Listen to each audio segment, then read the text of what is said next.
नमस्कार, मी संकेत आणि आपण पाहत आहात मुंबई आउटलुक। आज दिनांक 23 सप्टेंबर 2025। पाहूया टॉप 10 घडामोडी।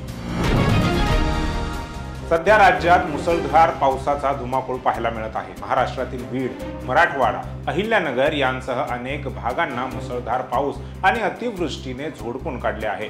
मराठवाडा, पश्चिम महाराष्ट्र आणि कोकणातील अनेक जिल्ह्यांमध्ये हा मुसळधार पाऊस पाहायला मिळत आहे। त्यामुळे सर्वत्र पूर आला असून जनजीवन विस्कळीत झाले आहे।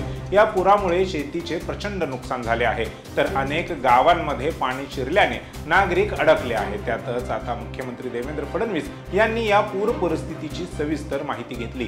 सध्या इतका पाऊस पडलाय जो सरासरीच्या 102% इतका आहे। बीडमध्ये रेस्क्यू ऑपरेशन सुरू आहे। धाराशिवमध्येही रेस्क्यू ऑपरेशन सुरू असून 27 लोकांना हेलिकॉप्टरच्या मदतीने एनडीआरएफने बाहेर काढलं। 200 लोकांना अजून वेगवेगळ्या सुरक्षित ठिकाणी हलवलं गेलंय। आपत्ती व्यवस्थापन मंत्री तिथे पोहोचले आहेत। त्यांनी अतिरिक्त हेलिकॉप्टरची मागणी केली आहे। त्याबद्दल सध्या मी प्रयत्न करत आहे अशी माहिती देवेंद्र फडणवीस यांनी दिली आहे। पंढरपुरात सध्याच्या मुसळधार पावसामुळे चंद्रभागा नदीला पुन्हा एकदा भीषण पूर आला आहे। नदीतील पाणी पातळी धोक्याच्या पातळीपर्यंत पोहोचली असून पुंडलिक मंदिर आणि इतर अनेक मंदिरे पाण्याखाली वेढली गेली आहेत। चंद्रभागा नदी पात्रावर असलेला ब्रिटिशकालीन दगडी पूल देखील पाण्याखाली गेला आहे। पंढरपुरात 2 महिन्यातील चौथा महापूर असल्याने स्थानिक प्रशासनाने नदीकाठच्या गावांना सतर्कतेचा इशारा दिला आहे। पाण्याखाली गेलेल्या मंदिरांचे नुकसान अद्यापही अंदाजता येत नाही। पावसाचा हा जोर काही दिवसांपासून सुरू असल्याने चिंता अधिकच वाढली आहे। महाराष्ट्रातील मराठवाडा आणि विदर्भ भागातील अतिवृष्टीने मोठ्या प्रमाणात पिकांचे नुकसान झाले आहे। यामुळे शेतकऱ्यांचे मोठे आर्थिक नुकसान झाले आहे। सरकारने या नुकसानीचा आढावा घेत 31.64 लाख शेतकऱ्यांना 2215 कोटी रुपयांची मदत जाहीर केली आहे। ही मदत खरीप हंगामातील पिकांच्या नुकसानीसाठी आहे। नांदेड जिल्ह्यात सर्वाधिक 7,28,049 एकरवरील पिकांचे नुकसान झाले आहे। सोयाबीन, मका, कापूस, उडीद, तूर आणि मूग ही पिके या अतिवृष्टीने प्रभावित झाली आहेत। सरकार युद्ध पातळीवर मदत करण्याचा प्रयत्न करत असून पंचनामे आणि मदतीची प्रक्रिया जलद गतीने पूर्ण करण्याचा प्रयत्न केला जात आहे असे सरकारकडून सांगण्यात आले आहे। सध्या मराठवाड्यात मुसळधार पाऊस कोसळत आहे। मराठवाड्यातील मुसळधार पाऊस आणि पुरामुळे मोठे नुकसान झाले आहे। यामुळे अनेक ठिकाणी हाहाकार माजला आहे। यामुळे मराठवाड्यात ओला दुष्काळ जाहीर करा अशी मागणी केली जात आहे। त्यातच आता शिवसेना खासदार संजय राऊत यांनी मराठवाड्यातील पूरस्थितीबद्दल चिंता व्यक्त केली आहे। मराठवाड्यात मुसळधार पाऊस आणि पुराने मोठे नुकसान झाले आहे। यामुळे केंद्र आणि राज्य सरकारांनी तातडीने मदत करावी अशी मागणी संजय राऊतांनी केली आहे। आगामी स्थानिक स्वराज्य संस्थांच्या निवडणुका अगदी तोंडावर येऊन ठेपल्या आहेत। आगामी निवडणुकांचे वारे वेगाने वाहत आहे। गेल्या काही दिवसांपासून अनेक पक्ष निवडणुकीच्या तयारीला लागले आहेत। त्यातच आता रत्नागिरी जिल्ह्यात महाराष्ट्र नवनिर्माण सेनेला मोठा धक्का बसला आहे। मनसेचे प्रमुख नेते वैभव खेडेकर यांनी शेकडो कार्यकर्त्यांसह पक्ष सोडण्याचा निर्णय घेतला आहे। वैभव खेडेकर हे भाजपमध्ये प्रवेश करणार आहेत। त्यामुळे कोकणातील राजकारणात मोठी उलथापालथ होण्याची शक्यता वर्तवली जात आहे। महाराष्ट्रात सध्या अतिवृष्टीचा मोठा प्रादुर्भाव आहे। राज्याचे कृषी मंत्री दत्तात्रय भरणे यांनी याबाबत महत्त्वाची माहिती दिली। माहिती देताना दत्तात्रय भरणे यांनी सांगितले की राज्यातील 70 लाख एकर पिकांचे नुकसान झाले आहे। विदर्भ आणि मराठवाडा सर्वाधिक प्रभावित आहे। बीड, सोलापूर आणि धाराशिव जिल्ह्यांमध्ये पिकांचे मोठे नुकसान झाले आहे। नदीकाठच्या आणि ओढ्याकाठच्या जमिनींची माती वाहून गेली आहे।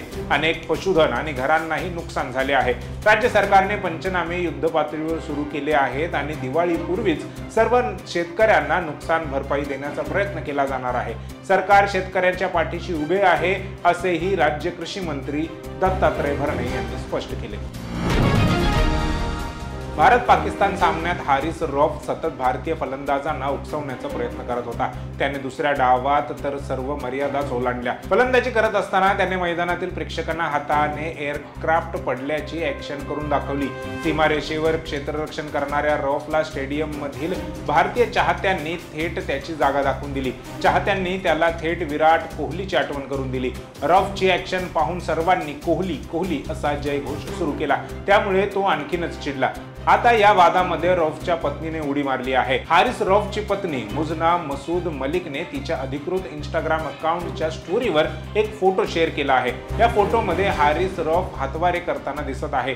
तसेच त्याने या फोटोवर आम्ही सामना हरलो परंतु आम्ही युद्ध जिंकलो असं कॅप्शन दिलं आहे। सध्या सोशल मीडियावर मुजना मसूद मलिकची ही पोस्ट तुफान व्हायरल होताना दिसत आहे। आर्यन खान सध्या त्याच्या बॅड्स ऑफ बॉलिवूड या सिरीजमुळे चर्चेत आहे। या सिरीजच्या माध्यमातून आर्यनने दिग्दर्शनात पदार्पण केले आहे। ही मालिका नेटफ्लिक्सवर प्रदर्शित झाली आणि प्रेक्षकांकडून तिला मोठ्या प्रमाणात प्रशंसा मिळत आहे। या सिरीजमध्ये जितके कॅमिओ आहेत तितकेच त्यात उत्कृष्ट दृश्य आणि संवाद आहेत। या सिरीजमध्ये तसे अनेक कलाकार आहेत, त्या प्रत्येकाची एक वेगळी कहाणी सिरीजमध्ये दाखवण्यात आली आहे। रणबीर कपूरची देखील एक छोटीशी भूमिका आहे, पण आता त्याच्या भूमिकेतील एका गोष्टीमुळे तो सीन वादाचा विषय बनला आहे, ज्यामुळे थेट राष्ट्रीय मानवाधिकार आयोगाने या प्रकरणाची दखल घेतली आहे आणि थेट कारवाईची मागणी देखील केली आहे। बऱ्याच प्रतीक्षेनंतर बॉलिवूडमधील पॉवर कपल्सपैकी एक असलेल्या कतरिना कैफ आणि विकी कौशल यांनी गोड बातमी दिली आहे।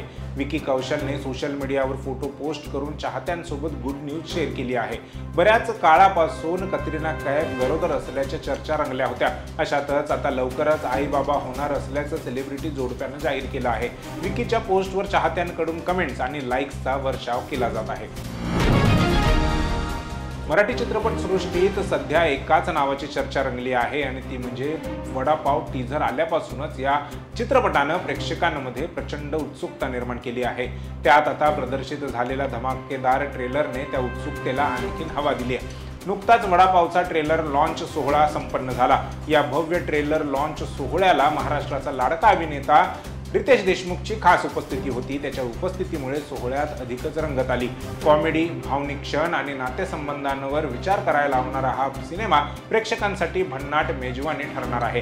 त्यामुळे वडापाव हा केवळ एक चित्रपट नसून सगळ्यांच्या नात्यांची आणि भावनांची गोड तिखट चव अनुभवायला लावणारा एक प्रवास ठरणार आहे।